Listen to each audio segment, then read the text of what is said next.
Siapa sih yang gak pengen hidup enak dan kaya raya tanpa perlu kerja keras? Tapi mungkin gak sih?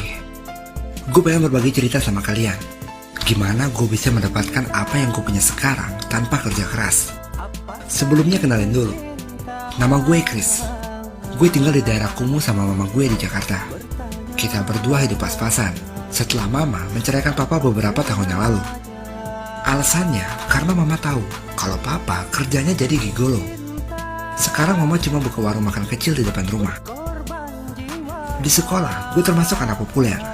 Gak jarang cewek yang coba ngedeketin gue. Tapi sayangnya, gue udah punya pacar. Namanya Cindy. Tiap pulang sekolah, biasanya Cindy main ke rumah gue. Kadang kita nonton bokep bareng. Setelah itu, lo tahu sendiri lah kita ngapain. Pernah juga mama gue mergokin kita lagi gituan. Gue malu banget sih. Tapi anehnya ya, mama gue sama sekali gak marah sama gue. Malahan dia nasehatin gue buat pakai kondom. Mama yang aneh. Nah, yang jadi masalah, ada kakak kelas yang suka juga sama Cindy. Namanya Jordan. Anak orang kaya, gayanya tengil dan sombong gitu. Walaupun Cindy gak pernah ngerespon, dia tetap aja tuh coba ngedeketin Cindy. Padahal dia tahu gue udah pacaran sama Cindy. Jordan sangat benci sama gue. Gak jarang Jordan ngeselin gue. Sampai di suatu hari, kelakuan dia bener-bener kelewatan. Dia mau ngejebak gue. Dia meletakkan narkoba di loker baju gue dan ngelapor ke dosen kalau gue bawa narkoba ke kampus. Untung aja teman baik gue Andi ngeliat barang itu dan ngasih tahu gue. Sebelum dosen datang, gue berhasil sembunyiin narkoba itu di dalam celana gue. Jelas saja Jordan kelihatan kesal banget karena rencananya jadi gagal. Nggak sampai di situ aja, dia juga mukulin Andi karena dia nggak terima.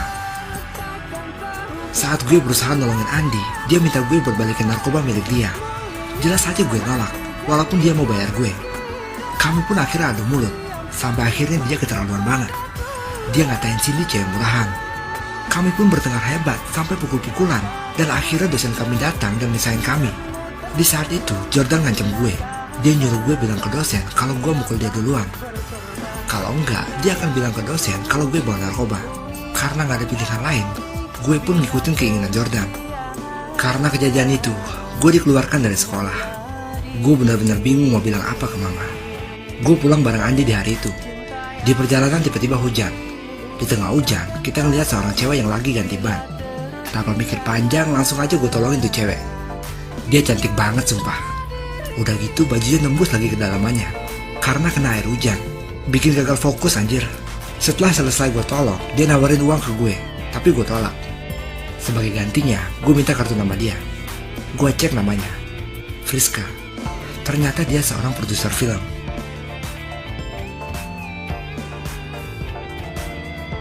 Setelah berpikir panjang, mau gak mau akhirnya gue kasih tahu ke mama gue kalau gue dikeluarin dari sekolah.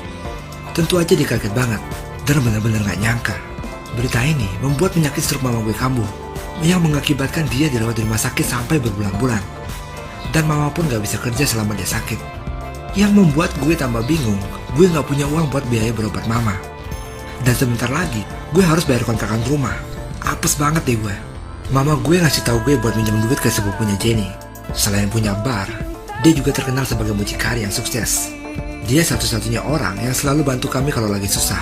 Tiap kali gue datang untuk pinjam uang, dia selalu meminjamkannya. Tapi, tiap kali gue datang ke sana, dia juga nawarin gue buat jadi gigolonya dia. Secara gue emang ganteng. Dan beberapa klien dia tertarik dengan gue. Sebelumnya gue emang selalu nolak tawaran dia dengan alasan gue masih kuliah. Tapi kali ini, gue bilang ke dia, gue mau kerja apa aja, tapi bukan jadi gigolo. Akhirnya, gue kerja sebagai cleaning service di sana. Beberapa hari gue kerja di sana, banyak banget klien yang coba menggoda gue. Awalnya gue nolak, tapi tante gue nawarin gue 10 juta buat sekali main. Gila, gue benar-benar bingung anjir. Dan dia ngendalin gue ke Ibu Maria. Kelihatan umurnya emang lumayan tua, tapi dibanding klien lain yang ada di sana, dia paling cantik. Di sisi lain, gue benar-benar perlu uang buat berobat mama gue. Gaji gue sebagai cleaning service gak mungkin cukup buat bayar biaya rumah sakit. Tapi gue juga gak mau kerja kotor kayak gitu. Tapi setelah dipikir-pikir, gue kayaknya gak punya pilihan lain. Akhirnya gue tergoda. Maklum lah, gue juga manusia biasa cuy. Gak kayak lo yang suci dan tanpa dosa. Gue dibawa ke sebuah ruangan sama Ibu Maria. Gue kira di sana nggak ada siapa-siapa. Ternyata di sana banyak teman-temannya. Lu bayangin aja, gue berhubungan sama Ibu Maria dilihat sama temen-temennya. Awalnya sih gue nggak mau, tapi karena nafsu lihat Ibu Maria, ya gue gas aja. Tapi nggak sampai 5 menit, gue udah nggak tahan dan akhirnya keluar. Kali ini gue bener-bener malu anjir. Ibu Maria kelihatan nggak puas sama gue, apalagi dia udah bayar mahal ke gue. Setelah gue keluar dari ruangan Ibu Maria, ada seorang gigolo senior yang nasehatin gue gimana caranya memuaskan wanita. Namanya Tony. Dan dia juga nawarin klien baru ke gue. Tanpa pikir panjang, gue terima tawaran dia. Apalagi dia bilang kalau kliennya cantik dan berduit. Besoknya saat ketemu klien, gue kaget anjir. Orangnya gendut, udah gitu makanya banyak banget. Gue ngerasa ketipu. Tapi gue coba tetap ngelayanin dia dengan baik. Lagian gue dibayar ini kan. Enggak disangka-sangka, ternyata Tony ngikutin gue dan ngerekam kegiatan gue dengan klien baru gue. Parahnya, dia nyebarin video gue ke teman-teman sekolah gue. Jordan dan Cindy juga ngeliat videonya. Tentu aja Cindy langsung mutusin gue. Gue yakin banget, Tony ngelakuin ini karena dia kesal sama gue. Karena gue udah ngambil klien dia, Ibu Maria. Gue bener-bener ngerasa depresi. Gue mulai mikir, kenapa hidup gue gini banget ya? Kuliah gak bener. Mau jadi gigolo juga ternyata gak gampang. Gak bisa cuma modal tampang doang. Setelah lama berpikir, gue punya ide buat nemuin papa gue. Secara dia pernah jadi gigolo profesional selama 30 tahun. Mungkin gue bisa belajar banyak dari papa. Dia pernah cerita, dulu anehnya ditendang sama preman. Soalnya dia gak bisa bayar utang karena judi. Jadinya rusak deh tuh. Dan gak bisa melanjutkan karir gigolonya lagi. Dan sekarang dia cuma bisa jadi pengamen jalanan. Kasian emang. Waktu gue nemuin papa, dia cerita ke gue betapa hebatnya dia dulu waktu jadi gigolo.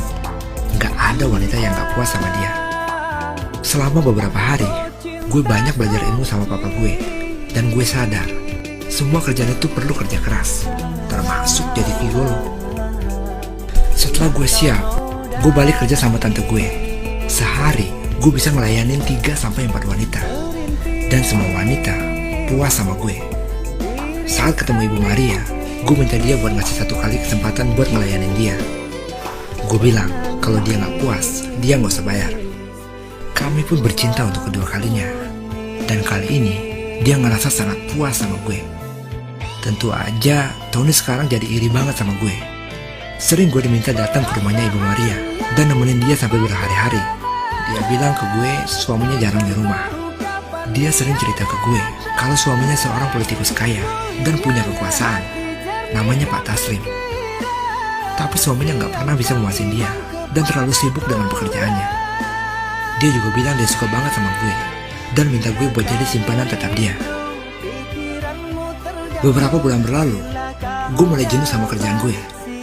Kebetulan ada teman yang ngajakin gue buat ikut casting. Gue tertarik. Sampai di tempat casting, gue kaget. Ternyata produsernya Friska, cewek waktu itu pernah gue tolongin di jalan. Dan gue diterima sama dia buat jadi pemain utama di filmnya dia. Bukan karena sebelumnya kita udah kenal, tapi emang dia ngerasa kalau gue cocok buat memerankan tokoh utama sebagai gigolo dalam film barunya dia. Ya iyalah.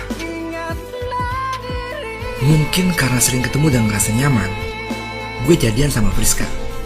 Suatu ketika, gue diajak main ke rumahnya buat makan malam bersama dan ngenalin gue sama keluarganya. Nah, di situ gue sumpah kaget banget anjir. Ternyata dia anaknya Ibu Maria, klien gue. Gue dan Ibu Maria pura-pura gak kenal. Beberapa hari setelah pertemuan itu, gue dipanggil lagi sama Ibu Maria ke rumahnya. Di sana dia bilang ke gue buat mutusin Friska. Dia gak mau gue pacaran sama anaknya sendiri. Dia bilang kalau dia sayang sama gue. Malahan, dia ngajak gue kabur dan hidup berdua sama dia. Jelas saja gue nolak. Gue bilang ke dia kalau gue sayang sama Friska. Dan gue mau berhenti dari kerjaan gue jadi gigolo dan fokus di dunia film. Ibu Maria sangat kecewa dan marah ke gue. Dia bakal ngancem buat nyebarin video kita saat kita berhubungan ke internet. Tapi gue tetap menolak permintaan dia. Ternyata Ibu Maria gak main-main. Beberapa hari setelah kejadian itu, dia menyebarkan video mesum kita di internet. Gue datang ke rumah Friska dan minta maaf. Gue jelasin ke dia Itu adalah masa lalu gue, dan sekarang gue udah berhenti jadi gigolo. Gue kira dia bakal mutusin gue, tapi dia justru memaafkan gue dan memberikan gue motivasi. Apesnya, suami Ibu Maria juga menonton video gue di internet. Dia memerintahkan anak buahnya buat nyulik gue, Ibu Maria, dan tante gue Jenny yang kenalin gue sama Ibu Maria. Di rumahnya kita bertiga disidang. Pertama dia membunuh tante gue, dan selanjutnya dia mengancam untuk membunuh kita berdua. Sebelum membunuh istrinya sendiri, tanpa perasaan dia memerintahkan pengawalnya untuk memperkosa istrinya sendiri dan membawanya ke sebuah kamar. Tapi saat di kamar, Ibu Maria berhasil melawan dan membunuh pengawal itu. Ketika Pak Taslim akan membunuh gue juga, Friska datang buat nyelamatin gue dan memohon ke papanya untuk maafin gue. Jelas saja papanya gak mau. Saat mereka bertengkar, Ibu Maria keluar dari dalam kamar dan menodongkan pistol ke suaminya. Karena merasa terancam, dia pun menembak suaminya sendiri. Tentu aja Friska gak terima, dan terjadilah pertengkaran yang hebat sampai-sampai Ibu Maria akan menusuk Friska. Tapi sebelum itu semua terjadi, gue ambil pistol yang terjatuh di lantai dan menembakkannya ke Ibu Maria. Walaupun Friska mengalami luka yang parah, tapi dia berhasil selamat. Kini gue dan Friska hidup bahagia dan kaya raya, karena semua warisan papanya jatuh ke dia. Gue gak perlu lagi kerja buat bantuin kedua orang tua gue. Mungkin lo berpikir, enak banget ya hidup gue, kerja gak bener, malah endingnya dapat pacar cantik. Udah gitu warisannya banyak. Ya gitulah, hidup ini emang gak adil. Kadang lu udah kerja keras, tapi gak kaya-kaya. Daripada lu terus-terusan iri dengan orang lain, gue saranin buat lu mulai terbiasa dengan hidup yang gak adil ini.